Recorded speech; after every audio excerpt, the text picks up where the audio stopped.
What if I told you that survival in the Wild West depended not on marksmanship, but on 3 routine evening activities? Are you ready to learn the truth about how ordinary people spent their nights on the frontier without reliable walls or guards? The settlement of vast territories from the Great Plains to the Rocky Mountains required strict discipline after sunset. Pioneers, workers, and farmers followed a clear routine every evening to save their lives. Watch the video to the end to learn how 3 strict nighttime rules protected settlers from the dangers of uncharted lands.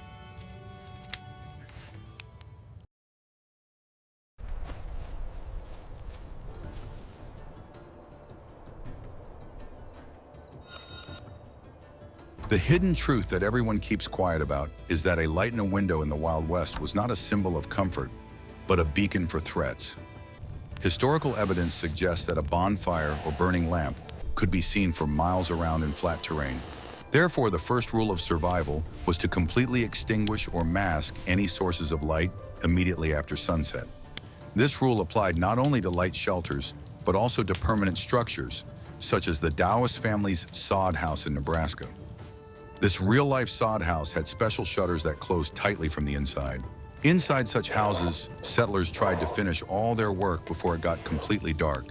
The evening meal was prepared while it was still light outside to avoid having to build a large fire at night.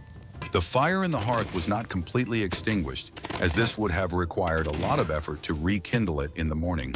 Instead, the coals were carefully raked into a pile and covered with a thick layer of ash. This process allowed the heat to be retained until morning without creating a bright glow in the room.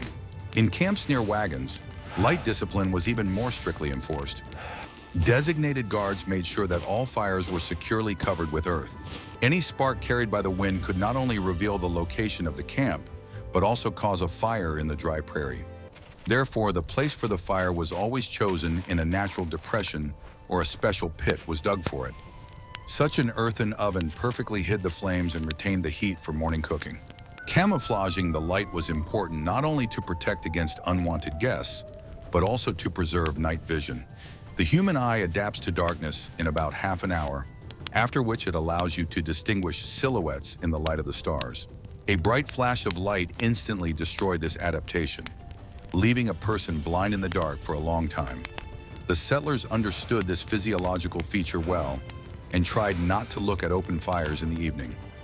This gave them an advantage in navigating the terrain if an unforeseen situation arose at night. It is important to note that the rule of masking light was applied across a vast territory of the frontier. It was relevant both in the wooded mountains and in the open spaces of the Southwest. The Hubble Trading Post in Arizona, which has survived to this day, also had massive doors to close the windows at night. The owners of the post knew that in desert conditions, light is visible from a great distance due to the absence of trees. Therefore, they strictly ensured that no light rays penetrated outside after the store was closed. Thus, the absence of light became a natural part of the nighttime landscape of the Wild West. Darkness ceased to be an enemy and became a reliable ally of the settlers. It hid their homes, wagons, and property from prying eyes. People learned to trust their hearing and touch much more than their sight. This skill was vital in the absence of artificial lighting. Light masking became the first and most basic step in the evening routine. It did not require any special tools, but it did require strict self-discipline from every member of the family. Mistakes in this matter could be costly, so compliance with the rule was monitored very closely. The habit of smothering the coals and closing the shutters tightly was passed down from generation to generation. Over time, this action became automatic and routine. To sum up the first rule, we can say that invisibility was the main security strategy. The settlers dissolved into the night landscape, becoming an invisible part of it. We are very interested to hear your point of view. What do you think about such strict discipline in everyday life? Write about it in the comments. And be sure to subscribe to our channel to continue learning history with us.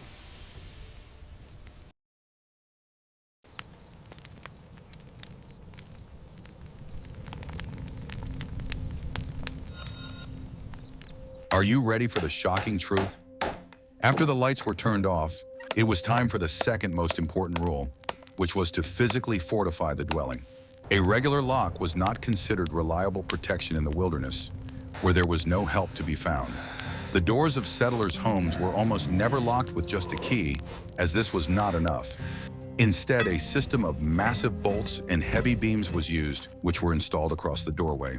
The door design was originally created with the need to install such beams in mind. Strong iron brackets were embedded in the walls on either side of the door frame, or deep grooves were cut into the logs. In the evening, a thick wooden beam was inserted into these grooves, which could not be knocked out from the outside without the use of heavy tools. This beam was often made from the hardest wood available in a particular region. Its thickness could reach 10 centimeters, which ensured the high strength of the structure. Windows also required special attention, as they were the most vulnerable part of the house. Glass was rare and expensive on the frontier, so windows were often covered with oiled paper or leather. But at night, heavy wooden shutters were always closed over this light material. The shutters were attached with wrought iron hinges and locked from the inside with iron bolts or wooden latches. In some houses, the shutters were additionally secured with a crossbar, similar to a front door. Barricading was not limited to the doors and windows of living quarters.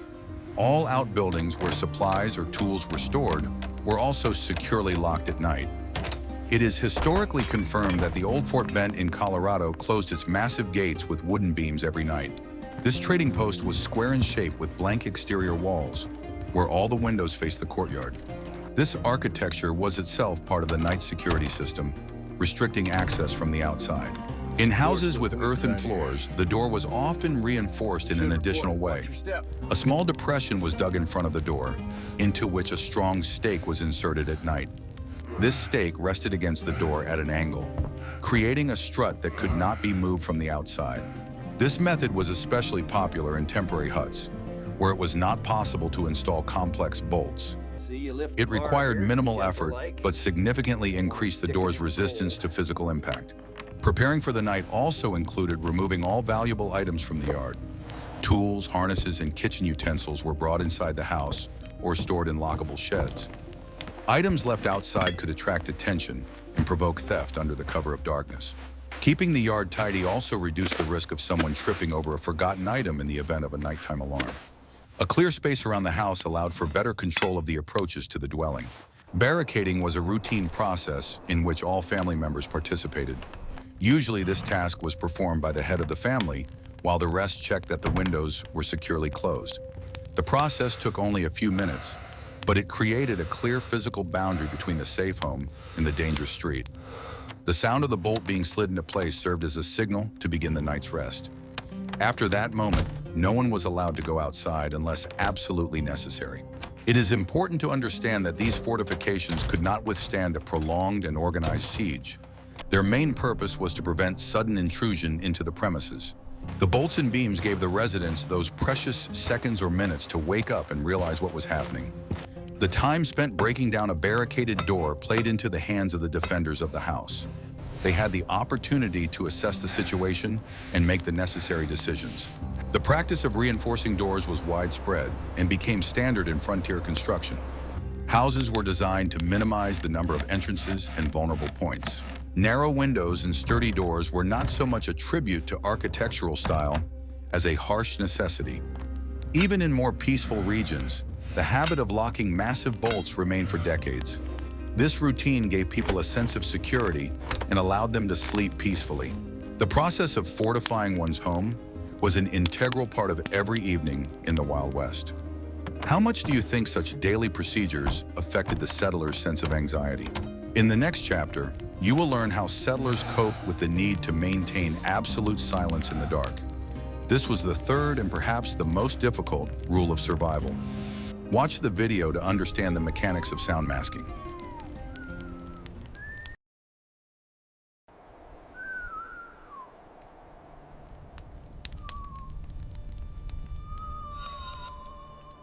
What I am about to show you is prohibited in 12 countries, although we are only talking about the rules of silence on the frontier. The third critical rule was strict adherence to sound discipline inside and outside the home. In the silence of the prairie, sound travels great distances, especially on cool nights when the air becomes denser.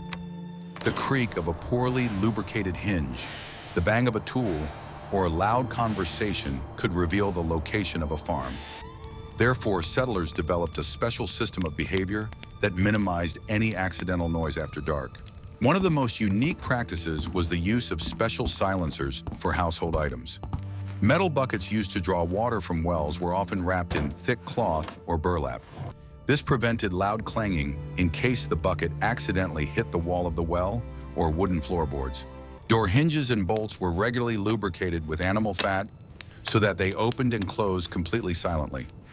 Every creaky floorboard in the house was known to the owners, and they simply avoided stepping on it at night. The wind often became both an ally and an enemy in maintaining sound discipline. Strong gusts of wind masked minor noises, but at the same time caused roofs to creak and poorly secured boards to rattle. Therefore, before sunset, all loose elements of the buildings were carefully checked and secured. Windows were tightly wedged with wooden splinters so that they would not rattle in their frames. Silence had to be natural, blending in with the familiar sounds of the surrounding nature. The ability to listen to silence was as important a skill as the ability to observe it. Settlers learned to distinguish the sound of human footsteps from the rustle of dry grass in the wind. They knew what a broken branch sounded like and could determine the distance to the source of the sound. Houses often had a small ventilation hole under the roof, which served as a kind of auditory window. Through it, it was possible to hear what was happening outside while remaining relatively safe inside. Sound discipline required constant attention and tension from all members of the community. It was an exhausting psychological practice where every sound was perceived as a potential threat. Nevertheless, it was this habit of silence that often saved lives in critical situations. The absence of unnecessary noise did not attract attention and allowed them to remain unnoticed in the vast prairie. Silence was a shield that protected them, as well as thick log walls. Many aspects of this discipline became part of the daily habits of the settlers. People got used to speaking quietly and measuredly, avoiding sharp sounds even during the daytime. This restraint became a characteristic feature of many frontier dwellers, reflecting on their culture of communication. They valued actions over loud words and preferred silence to meaningless noise. This silence concealed the harsh pragmatism of survival on the frontier of civilization. The third rule completed the cycle of the daily evening routine, making the home a safe haven. Invisible, bolted, and completely silent, the houses stood among the endless plains every night. This security system worked flawlessly in most cases, preserving the peace of the settlers. I hope you found it interesting to learn about these hidden aspects of life in the Wild West. If you enjoyed this material, please like this video.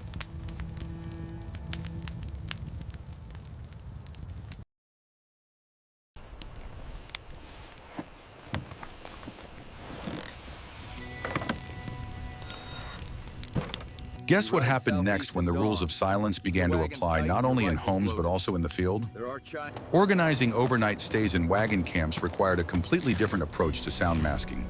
Unlike a massive house, the thin canvas tents of the wagons could not hide any sounds. Any rustle inside the wagon was clearly audible outside, which created additional difficulties for the settlers. Therefore, the rules of conduct in such a camp were strictly regulated by the head of the convoy. In case of danger, the alarm was sounded without loud cries. The guards simply approached the nearest wagon and knocked on the wooden side in a certain rhythm. This knock was passed along the chain from one wagon to another, waking the entire camp in a matter of seconds. People woke up and took their places without fuss or unnecessary questions, knowing their maneuvers in advance. Quiet mobilization was a huge advantage over an enemy expecting panic and shouting. Experienced guides, such as the famous mountain trappers, taught the settlers the basics of this camouflage. The trappers spent long months in the mountains and knew the price of every careless sound. They shared their skills with newcomers, explaining how to avoid the most common mistakes. Thanks in large part to this knowledge, many wagon trains successfully crossed the dangerous territories of the Great Plains. The knowledge was passed down orally, from campfire to campfire, becoming part of frontier folklore. The silence in the camp was not just an absence of noise, but an active state of concentration. People listened intently to the night, analyzing every rustle outside the circle of wagons. The wind blowing through the canvas tents created a constant background noise that took some getting used to. Extracting useful sound information from this background required a great deal of experience and keen hearing. This skill developed over time and became second nature to many settlers. Compliance with all three rules, light masking, barricading, and silence, created a comprehensive protection system. This system did not require complex equipment, but was based on the strict self-organization of each person. It allowed people to survive in the complete absence of law enforcement agencies or military garrisons nearby. People took responsibility for their own safety into their own hands, relying only on themselves and their neighbors. And this strategy paid off, allowing them to gradually explore new lands. Practice showed that it was the quiet and inconspicuous camps that most often avoided unwanted encounters. Do you think you could maintain such strict discipline for many months on the road? In the next chapter, you will learn how settlers used the terrain to provide additional protection for their nighttime shelter. This knowledge helped them create natural shelters where it was not possible to build a house. Read to the end to understand how geography saved lives on the Great Plains.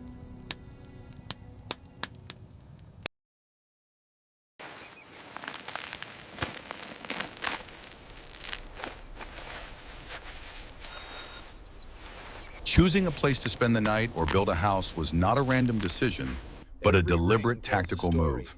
Settlers and workers carefully studied the landscape before stopping their wagons or laying the foundation. The ideal location had to meet the requirements of concealment, protection from the wind, and access to resources. Open hilltops were strictly avoided, as any object stood out very clearly against the night sky. This silhouette effect could expose a camp from several kilometers away, depriving people of their main advantage, invisibility. Instead of high ground, preference was given to lowlands, hollows, and dry riverbeds. In such depressions, the light from a carefully camouflaged fire was less likely to be seen from a distance. The walls of a ravine or canyon served as natural sound reflectors, preventing sound from spreading across the plain. In addition, the terrain provided protection from the biting winds that were common in open spaces. Spending the night in a hollow was warmer and safer, although it required checking for sudden flooding. Workers building railroads often set up their tent cities in deep cuts cut for the tracks. High earth embankments on the sides hid the camp from observers on the surrounding plain. This was especially important during periods of social tension or when laying tracks through disputed territories. The builders were vulnerable while sleeping, so such natural trenches served as reliable protection for them. In the evening, the excavation was dark and quiet, allowing people to rest properly before a hard shift. An interesting solution was to use old abandoned buildings or campsites of other migrants. Such places often had ready-made pits for fires and improvised windbreaks made of stones. However, experienced travelers treated such places with caution, checking them for traps. Sometimes it was safer to build a new shelter from scratch than to rely on someone else's, possibly compromised campsite. The choice always depended on an assessment of the current situation and the level of potential threat in the area. It is important to note that camouflaging the camp began even before it was actually set up. Experienced trackers tried not to leave obvious traces of their departure from the main trail to their night's lodging. Wagons were driven on hard rocky ground where wheel tracks were minimal or non-existent. People walked in single file so as not to trample wide paths in the tall prairie grass. These precautions reduced the likelihood that someone would accidentally stumble upon the camouflage camp by following the tracks. Assessing the terrain was an essential skill for anyone traveling in the Wild West. Geography dictated the conditions, and people learned to read the terrain like an open book. Every hollow, every hill, and every grove was considered from the point of view of safety and concealment. This shaped a particular spatial mindset focused on finding cover and routes for stealthy movement. The landscape became an extension of the survival system, integrating into the three basic rules of night discipline. The correct location of the camp greatly enhanced the effect of light and sound camouflage. It created a solid foundation of security on which the entire evening routine was built. People who mastered this art could cross vast territories while remaining virtually invisible to those around them. Their camps dissolved into the landscape at dawn, leaving no trace of their presence. It was the highest level of adaptation to the harsh conditions of the American frontier.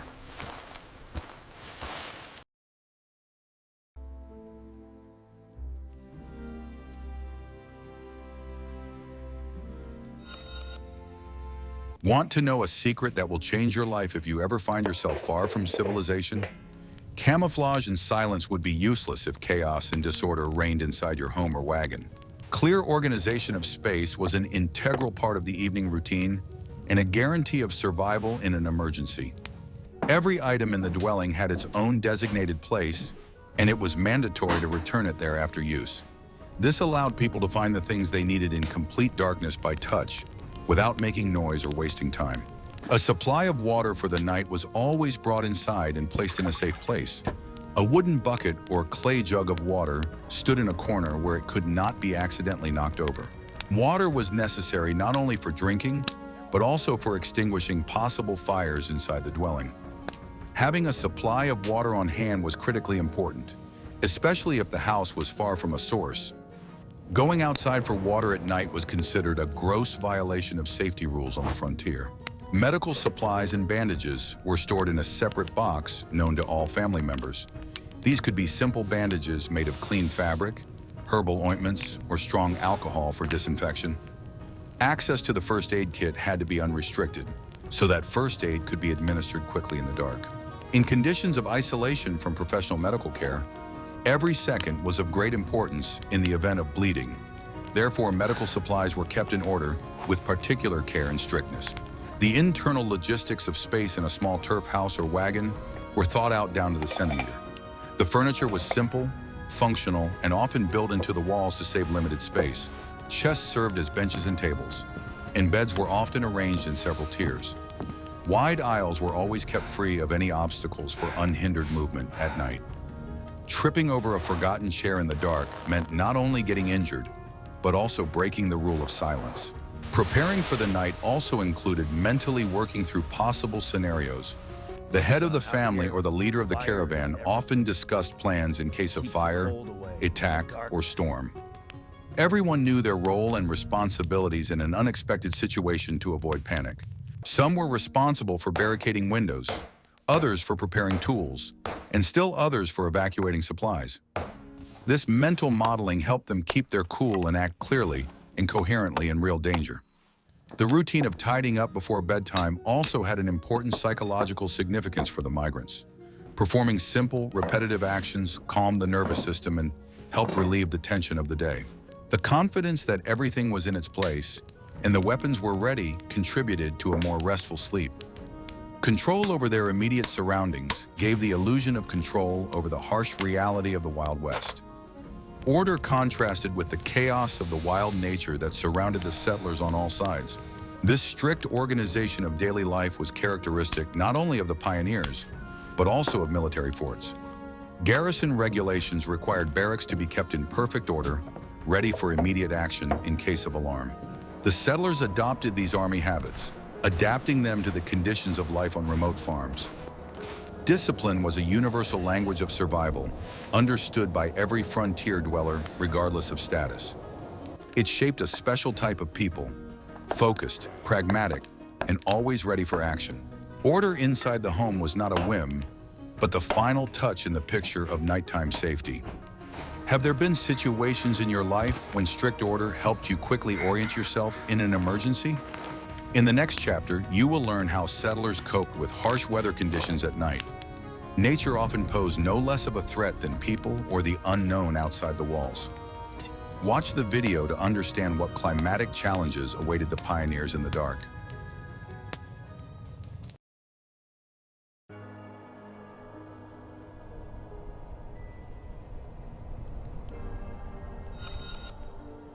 Night in the Wild West brought not only darkness, but also sudden changes in weather conditions.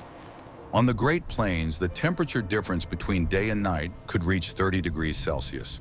The scorching heat of the day was replaced by piercing cold as soon as the sun disappeared below the horizon. The ability to keep warm inside a barricaded dwelling without the use of an open fire became a paramount task.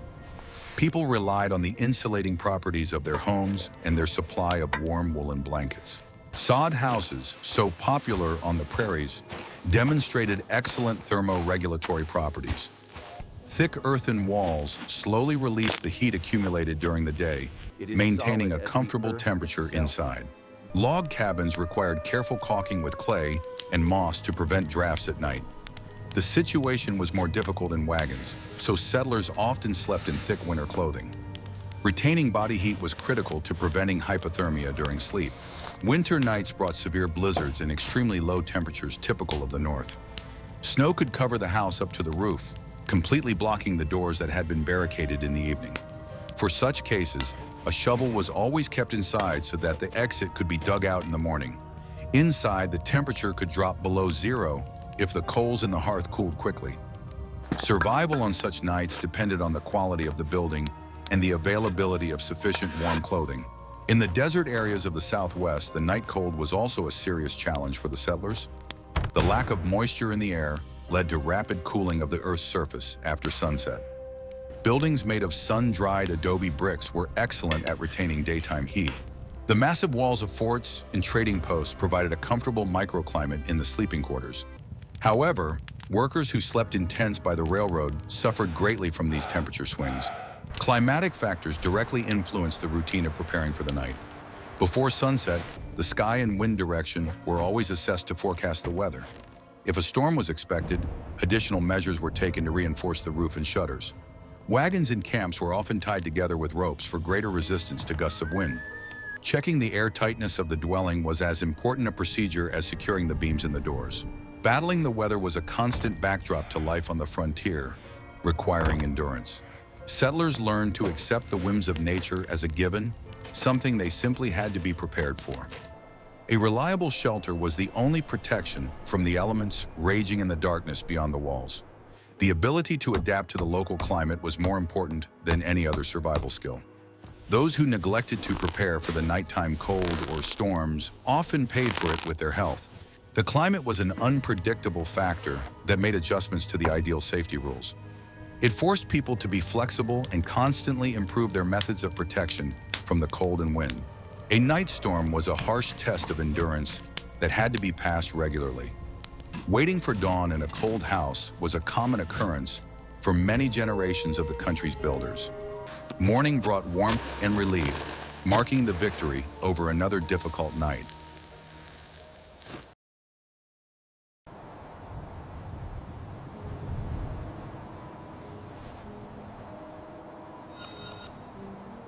Physical preparation and barricades were only one side of the coin when it came to surviving the night. Equally important was the psychological resilience of people locked in a confined space. Isolation in vast spaces, far from large cities, put a heavy strain on the migrants' mental health.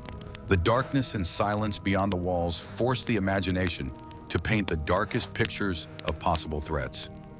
The ability to cope with this tension was necessary to maintain sanity and productivity during the day. Strict adherence to the rules of camouflage and silence was in itself a source of constant stress. The need to control every movement and suppress natural impulses exhausted the nervous system. Adults had to remain constantly alert, listening for sounds from outside. This hypervigilance often led to sleep disturbances and chronic fatigue among frontier residents. People lived in a state of constant readiness for the worst to happen every night. Evening family communication, even in hushed tones, played an important role in maintaining morale. Shared memories and discussions of plans for the next day created an atmosphere of unity and solidarity. Mutual support helped overcome bouts of panic or despondency that could arise in the darkness. Knowing that there were reliable people nearby, ready to come to the rescue, instilled confidence. Lonely travelers and workers had to cope with these problems on their own, which was much more difficult. Religious beliefs also often served as a support in overcoming nighttime fears for many families. Evening prayers or quiet reading of texts were common practices in many migrant homes. Faith gave them hope for protection from higher powers in circumstances where human capabilities were limited. This philosophical attitude toward fate helped them accept the hardships of life on the frontier. The peace found in faith reduced the overall level of anxiety before nightfall. It is important to understand that this psychological background shaped the unique character of the inhabitants of the American West. They became reserved, pragmatic, and stingy with their emotions in everyday communication. The harsh reality drove out pampering and a tendency to engage in idle talk or complain about life. The habit of constant danger dulled fear, turning it into cold calculation. These qualities were necessary for long-term survival in the frontier environment. Daylight brought significant psychological relief to every settler. With the first rays of the sun, the tension of the night subsided, and the world became visible and understandable again. The bolts were pulled back, the doors opened, and the house was filled with light and familiar daytime sounds. This contrast between the anxious night and the calm day was the daily rhythm of the pioneers' lives. The morning was perceived as a small victory, the beginning of a new stage in the struggle for existence. The psychology of survival was closely intertwined with the practical rules of camouflage and silence. They complemented each other, creating a comprehensive system of human adaptation to extreme environmental conditions. The ability to keep one's wits about oneself in the dark was no less important than the ability to build a sturdy house. Historical archives are full of records of how people overcame their fears for the sake of a better future. Their experience shows the incredible flexibility of the human psyche in the face of constant trials.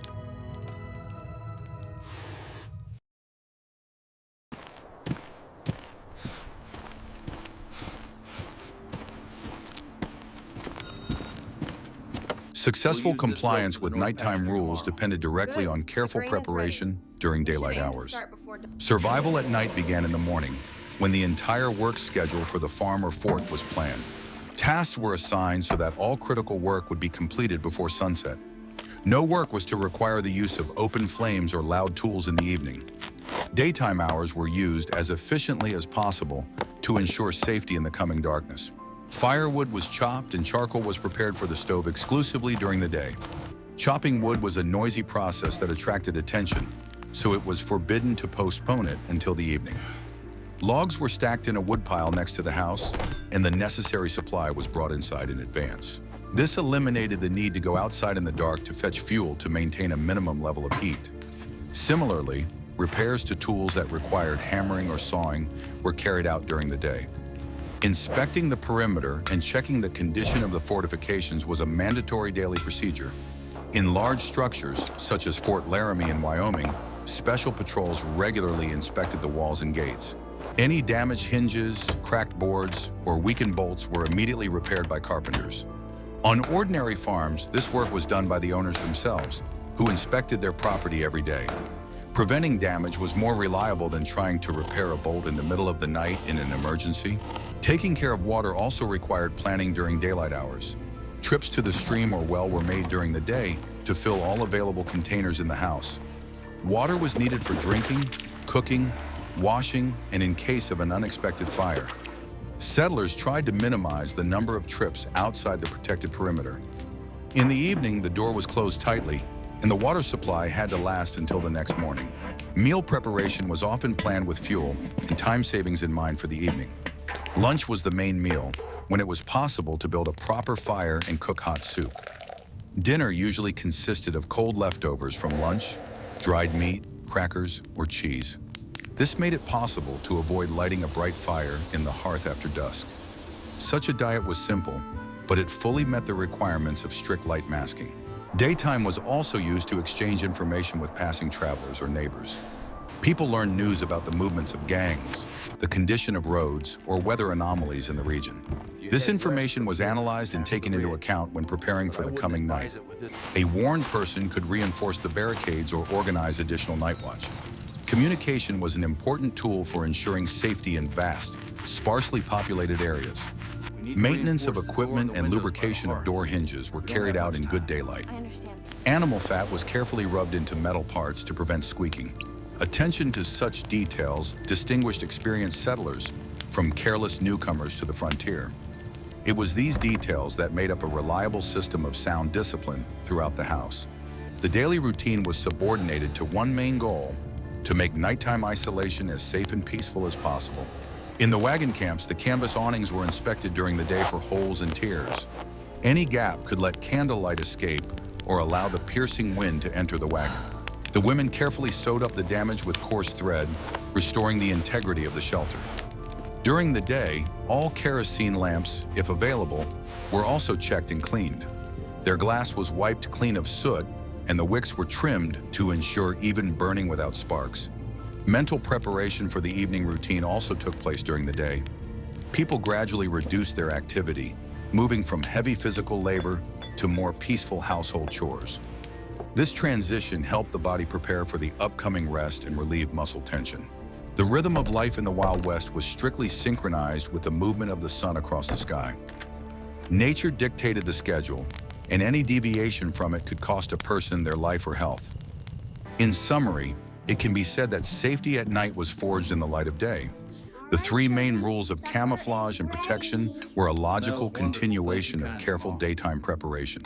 A responsible approach to routine tasks created a solid foundation for a peaceful night's sleep for the whole family.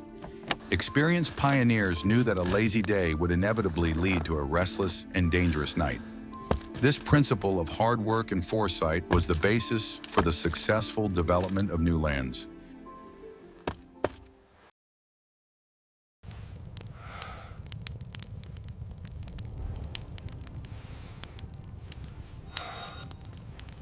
The first rays of sunlight shining through the cracks in the shutters signaled the end of the night's isolation.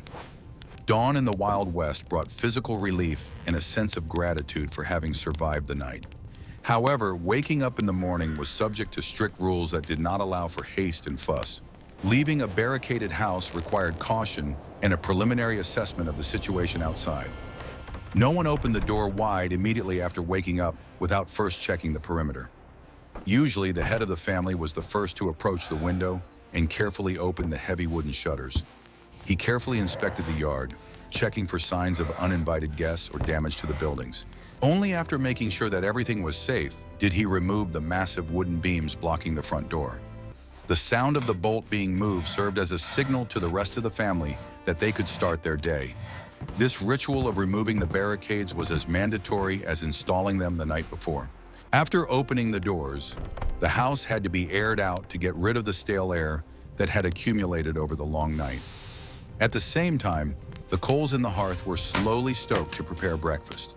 The fire once again became a friend and helper, providing warmth and the ability to boil water for coffee. Light camouflage lost its relevance until the next sunset, allowing people to act freely. Morning smoke from the chimney was a sign that the farm was alive and ready for a new day of work.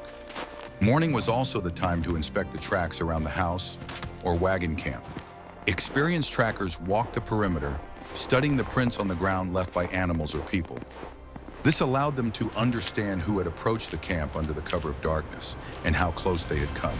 If suspicious tracks were found, it was a reason to be extra vigilant the following night. Reading tracks was an essential skill for monitoring the environment in the wild. In the camps of workers and builders, the morning began with a roll call and equipment check. The group leader made sure that everyone was present and that no one had been injured during the night. Then the tents were quickly taken down and the belongings were loaded onto carts to continue the journey or start the shift. The efficiency of the morning gathering depended on how well everything had been organized the night before. Those who had put their belongings in their places were ready to go in a matter of minutes without any unnecessary questions. The morning cold was often piercing, especially in the mountains or deserts requiring warm clothing.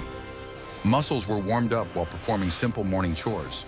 Women prepared food, while men checked the harness, fed the horses, or repaired tools. These activities helped them quickly get into the rhythm of work after hours of motionless sleep in the dark. The morning routine was as structured and clear as the preparation for nighttime rest.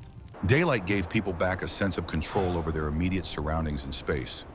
Visibility for miles around allowed them to spot potential threats in advance and prepare for them accordingly. The psychological pressure of darkness disappeared, giving way to pragmatic concerns about survival during the day. This cyclical alternation of tension and relaxation was the natural rhythm of life for the settlers. They accepted these rules of the game, dictated by the harsh nature of the American continent. The rules described in this video were not recorded in official codes of law or statutes. They were passed down by word of mouth from generation to generation, becoming part of the culture of survival. Mistakes on the frontier often cost lives, so successful practices were quickly learned and spread among the people. Light masking, strong bolts, and absolute silence became synonymous with reliability and safety on the prairie. These simple actions saved thousands of lives during the exploration of vast and dangerous territories.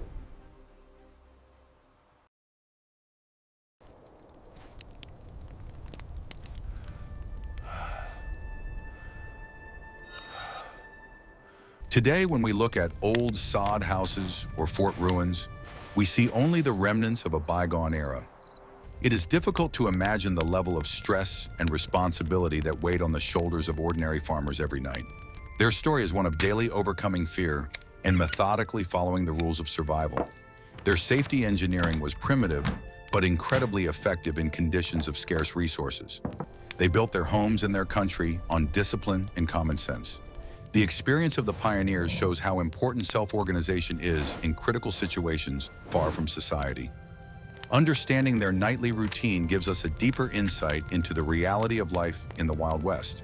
It was not just the romance of adventure, but hard, routine work to ensure their own safety. Knowing these historical details allows us to take a fresh look at familiar films and books about the frontier. The history of survival on the edge of civilization is always full of hidden nuances and strict rules of conduct. What other aspects of frontier life do you think deserve detailed analysis in our videos? What would you like to see in the next videos? Be sure to subscribe to our channel so you don't miss out on new exciting stories. We're safe in here.